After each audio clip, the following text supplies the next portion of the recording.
Welcome to Talkin Maine with a Bowtie Boy. I'm Tom Saviello, and I have my special friend and guest, Richard Corey. Richard, welcome back. Well, good to be here, Tom. It's great to have you. So we're going to go take a trip to Dryden now. We are. East Wilton, we're taking the left, going That's down right. to Dryden. Over the last year, I guess we've done several shows, and we first started off with the beginnings of Wilton and in the greater Sandy River Valley, and then we headed to my hometown of East Wilton. We talked about some of the industries there, and then later on we did a trip to downtown Wilton and saw all the different buildings that we had down there. So I thought it was kind of appropriate that we kind of do Dryden and stuff like that. And maybe later on, whatever, we can actually do something on East Dixfield. And maybe cool. You can get your buddy Randy Hall over here. And we'll bring Randy in here and see what he can add to the story. Yeah, definitely. So tell me about Dryden. Well, and one of the things we want to do this summer, now that we've got the equipment to do it, is actually meet in Wilton one morning and actually do a show by looking at some of these different places. Yeah, that would be awesome. Yeah, that would be awesome. We should do that. So tell me about Dryden. Well, Dryden, I guess, let's put up the first picture then, I guess, if they can get that up there. See if Tommy can get that up for us. Well, Dryden, as far as, look at Dryden there. Can you pick that out? We're kind of looking up towards 156, going up to Gould's. Yeah, so there's a railroad station on the left. Yep. On the right would be Steve's Market, or what is now Steve's Market. That is correct. Okay, I got you. Yep, so we're coming down from Wilton, past the old Goodspeed woolen mill that's not there anymore, headed towards the intersection. Yep. Yeah, it's just right where the snowmobile trail and the ATV trail is right now. They follow the same path there, and you're correct as far as the train station there is on the left with the gazebo right there, and I think that's the very beginning of what they call Adams Street, right by the gazebo. Oh, wow. It kind of goes in behind there. So anyway, as far as, Dryden was kind of a crossroads of the railroad and Depot Street and stuff like that. So there really was not a lot there before the railroad arrived in about the 1850s, late 1850s. So once the railroad came through there, that made that area more. And that would have been the only place that you could have gotten off the train to come into Wiltonton, probably, correct? That is correct. I just realized that. So really, as far as, if you look at an 1861 map of the Walling's wall map, you can see the railroad going through there, and very, very few buildings that was there at that time. But let's talk about Dryden. Yeah, what about Dryden? Was it a town by itself at one time? Well, no, but where did the name Dryden come from? Mr. Dryden. Well, there is a Mr. Dryden, but we don't know for sure. But a friend of mine and another member of the Wilton Historical Society, Maxine Brown, did a little bit of research and found out that there was a guy named John Dryden. He was born in Temple in about 1840-ish somewhere. He only lived there for a few years, and then he moved to Massachusetts, and then he goes on to school and basically went to Yale, and then he starts an insurance business. Oh, interesting. Right. And you know what that insurance business was ultimately called? Prudential. Really? No joke. No joke. Oh my goodness. Yeah. But he wasn't in Wilton or Dryden or whatever. But then he then in the early 1900s he made millions and stuff like that. And then he becomes a U.S. Senator from the state of New Jersey. So he goes to Massachusetts, starts Prudential, and eventually moves to New Jersey. Yep, and it was about somewhere in the 1900s, 1903 to 1910, whatever. He served as a U.S. Senator and stuff. So, but when does the name Dryden first appear? I am not sure. I'll have to do some more research. So there is a theory, basically, that maybe his connection and the Dryden Post Office came in 1899. It was first established. That's the date I have. That's it. But, so it could be that he had some influence on that. Maybe the insurance or the money or whatever. Interesting.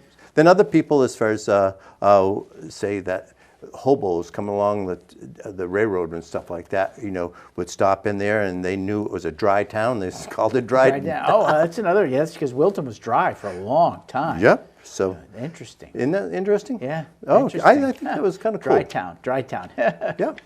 I think we'll go to the next one. All right, next slide, Tom.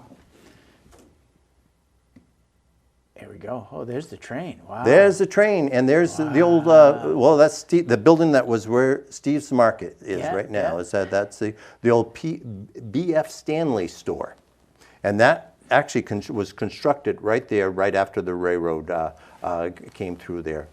And so, that building stood there up until probably the 60s, I think. Was it? When did it burn? Steve's Market burned when we got here in '90s. In '90s. But I don't know whether that was that building or it had been rebuilt since then. I think it was that building. It may have been. I think it was that building. Well, anyway, as far as I've been told that this picture was taken around 1913, and I'm not very good at cars and whether that's a really accurate thing, but so this is what I've been told. And have you ever heard a guy named Joel Knowles? Joel Knowles. No. Well, you're dressed like him today. I am. Yeah, right. Okay, this is where. Oh yeah, Joe Knowles. He was a hunter. He was a. Went up in the northern woods. Okay. Yeah. Well, anyway, they say that this is the train with people meeting Joel Knowles in 1913 when he comes out of the Maine woods.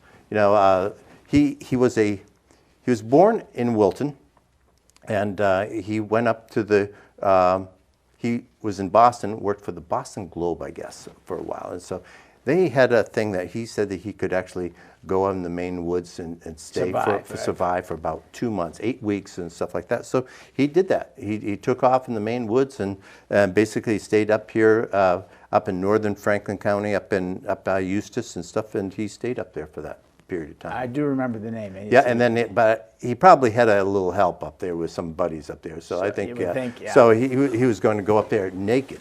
Oh, naked. Naked, just with a little loincloth around. Okay. So, all right. And sort of like that show on I got TV my now, pants on. Naked and Afraid. So he comes out of the Maine woods, 2 months later, and he stops at these railroad stations along the way between Eustis to Boston. And he stops off, and here he's greeting his parents. His parents was Wilton. So he would actually come out and greet the many visitors that were. So he would have ridden the Sandy River Railroad down from Eustis to Farmington, got on the Central Maine Railroad. Yep.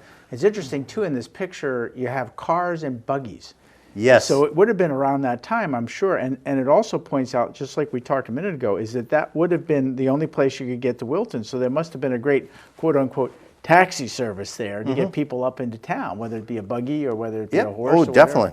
Yeah. Yep. So anyway, so he actually, when we finally got to Boston or whatever, and he would stop along the way and want to show his bearskin coat he made and deerskin trousers and stuff along the way. So he got down to Boston, and then he went to give greet the people out there, and he gets up and starts to speak, and he says, "It's easier being in the Maine woods than it is to give a speech." You could see. Yeah. I thought that was kind of cute. It's just pretty good. Yeah. All right. I guess we can move on to the next one picture. Here.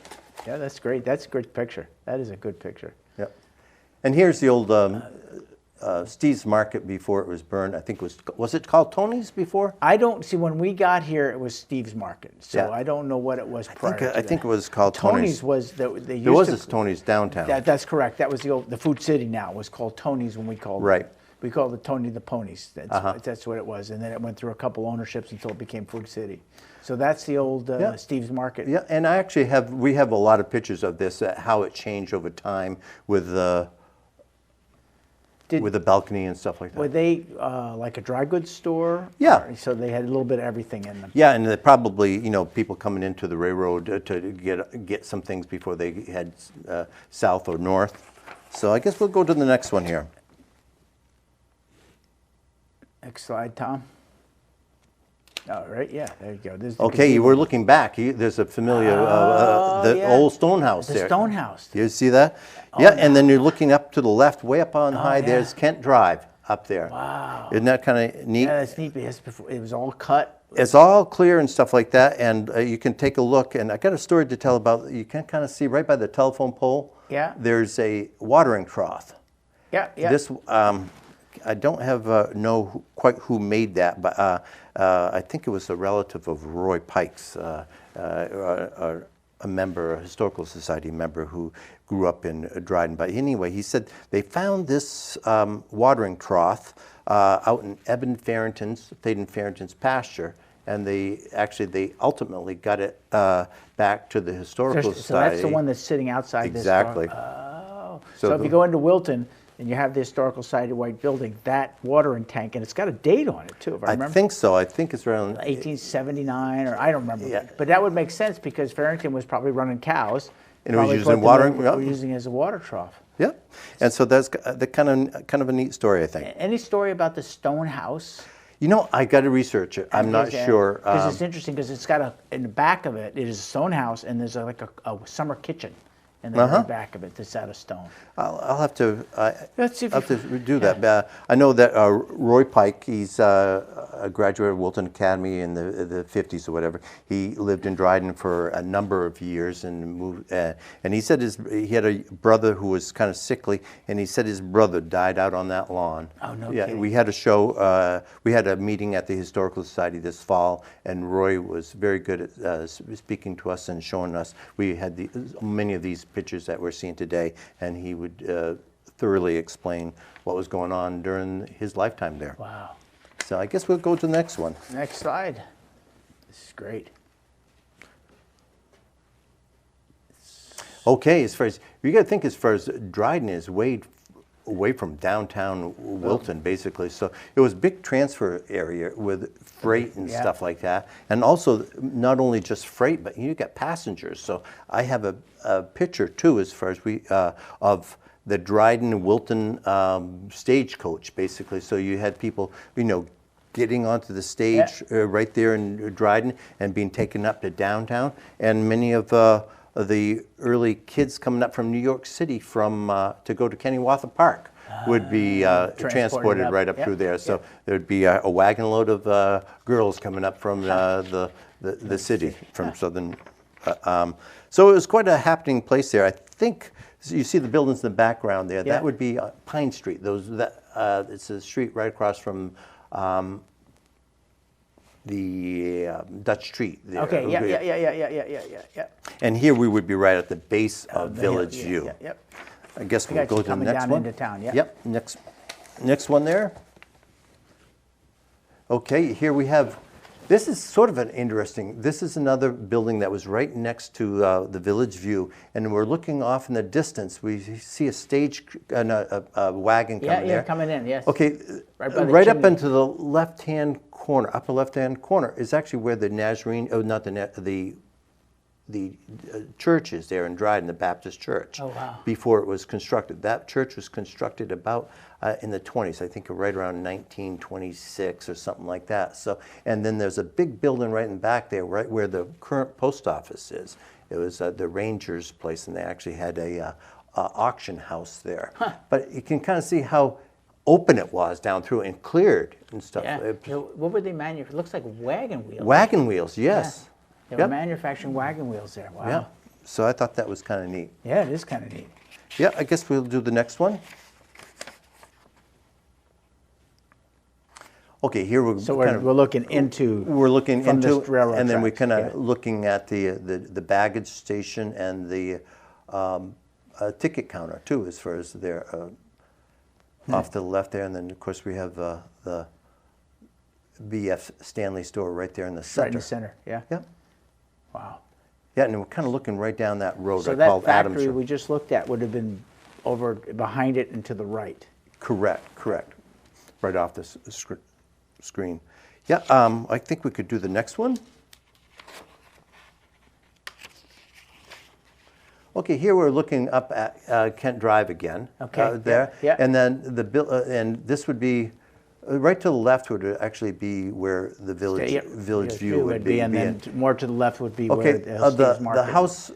The house sort of in the center with the gray in the gable thing. Okay, that was The downstairs was actually where the post office was. That's where the post office was, and upstairs is where our Historical Society member Roy Pike lived, and he grew up there as a kid. Yeah, that building is not there anymore. That is correct. And I think Jan Stenson owns it, and they had to finally clean up the stuff that was fallen down from that building years ago. Okay, and you can see the stone house over there too. Yes, yeah.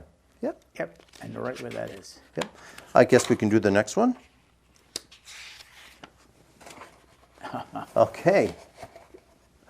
We have a tape of Claire Mosier talking about bringing pulp down from Perkins Plantation and the Interval and stuff like that. And they would do it with oxen, and they would come down and bring it down to the station right there. So here we're looking back at you can see the depot buildings off to the right there, up in there, and then the houses there are the ones on Pine Street, and then further on would be where the Dutch Street is.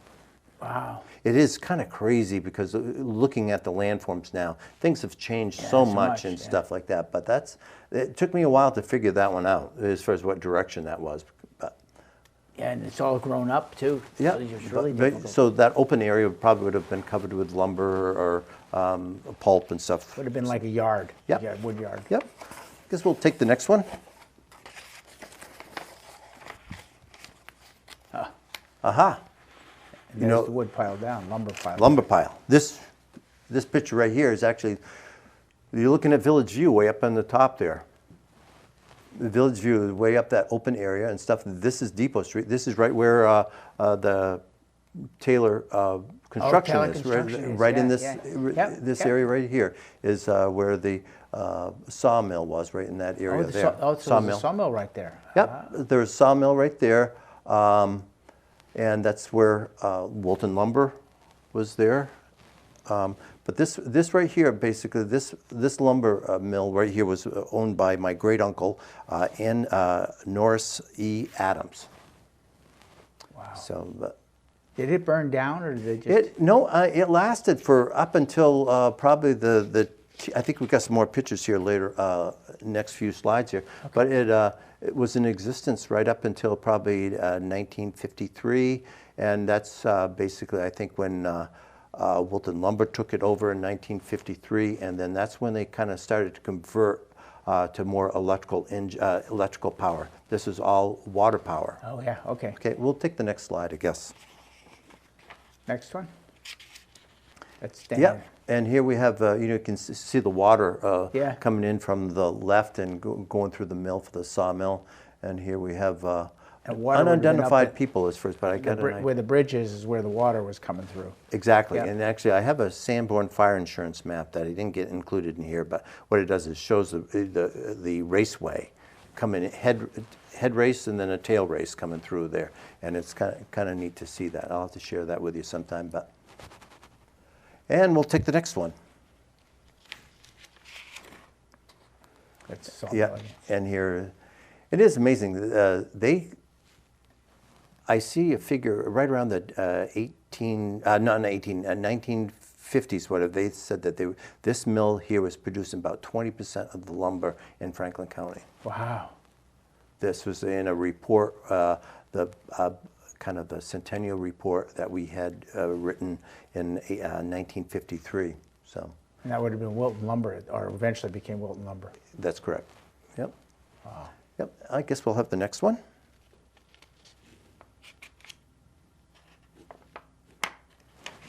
Yeah, and here, this is in 1953. This is basically the period of time when the Wilton Lumber took it over from the previous owners and stuff. But this picture is really in there. In the background, do you see that big old smokestack in the background? Yeah. Well, right behind the laundromat, the old Nationwide, which we'll see some pictures of later, there was a corn canning factory. There was Marbles Corn Canning Factory behind there, and that's where it was located, basically right in the parking lot where Jardins have their warehouse now. Okay, yeah. You kind of take, I'm not sure what that street is called, but that's kind of neat. And we'll have a close-up picture of that corn factory. One of the streets there is Thomas Street. I just remember that because it's my name. Okay. Yep. I guess we'll have the next one, I guess. Cool. It's a 1950 Dodge right there. Yeah, and here's another view, and this is actually looking up towards the Wilton Woolen Mill, where it's now taken down. Okay, we'll take the next one. Another more newer view and stuff like that. Wow. I guess I had a few of these in here, so I guess we can do the next one here. We've explained that pretty well. Yeah. What does that look like, Tom? Gas station, Texaco. Yep. Where was that? That's the laundromat. Oh, no kidding. Yeah. Oh, my goodness. Yeah. The laundromat was a Texaco station. Yeah, that's what it was. And that was... Wow. That served as the dates I have, that actually changed from a garage in 1968. We have, at the Wilton Historical Society, we have a lot of photographs, and we have a picture of, at an auction there, there's a photograph with activities going on, and they sold the materials out of that at an auction. And I think the next picture will show what it turned into. So we'll have the next one. I never knew that. Yes, it's nationwide. Yeah, nationwide. I think first, and it was Ray Lampkin owned it, I believe, if I have the name correct, and stuff like that. Before it turned over to Charlie Young's, and there may have been other ownerships there. Yeah. I'm just not totally familiar with it, but that's how basically it looks pretty much the same there today. Yeah. Yep. I guess we'll have the next one. Nationwide was a grocery store. Yeah, I'm not sure whether it's like a it was a grocery chain. It was called National after a while. Okay. Well, everybody from Dryden knows Charlie Young, and I guess this is the meat cutter there at Young's Nationwide store there for a long period of time. So there's a picture of Charlie. Wow. Yep. And he has a couple daughters in the area. Yeah, Kathy Groder. Yeah. Is one of his daughters. Yeah. And I guess we'll have the next one.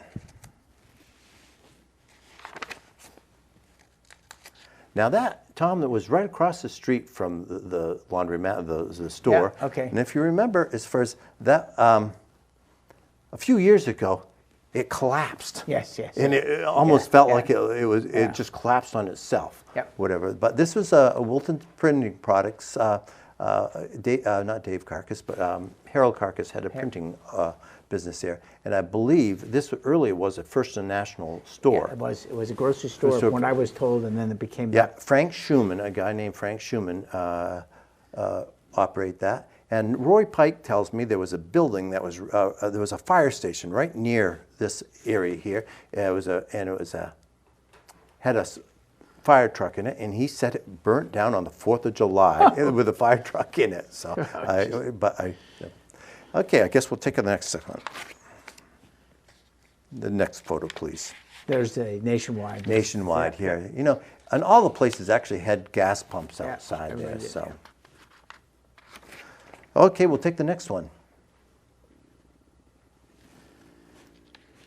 Now that's a great photo. That's a Wilton Canning Company. Basically, it was located right where the woolen mill is. Can you count it? Isn't that a great looking up there? That's beautiful. Isn't that kind of great? You see the ale in the back. And then probably the Wilson Stream is right behind there. Right behind it. Yep. Yep. Wow. Yep. And then this is where Goodspeed, I think, purchased this land, and we're right around 1903 or 1904, something like that. Started building the woolen mill there. So we'll have the next one. On the lines of canneries, this is the picture of the George Thomas and Herbert Marble canning factory. That was located right there behind the laundromat. And that burnt in a fire in 1960. Wow. Yep. I guess we'll have the next one. That was what it looked like at the very beginning of the Goodspeed woolen mill right there, right on Depot Street.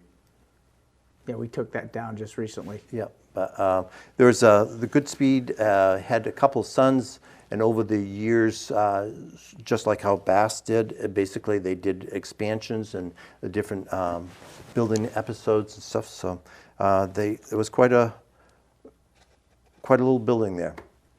Guess we'll take the next one. These are great. This is probably how you I remember this Yep. now, as far as this is Yep. probably when the Fosters, basically, they took it over, and I believe they did a lot of croquet Croquet sets sets, and yeah. things like that there. So, but that is Yeah, when I got here, and I know exactly where that little fire stanchion is. That's right as you're going out into town, just as you get to the right. It's right there, still there. yeah, no.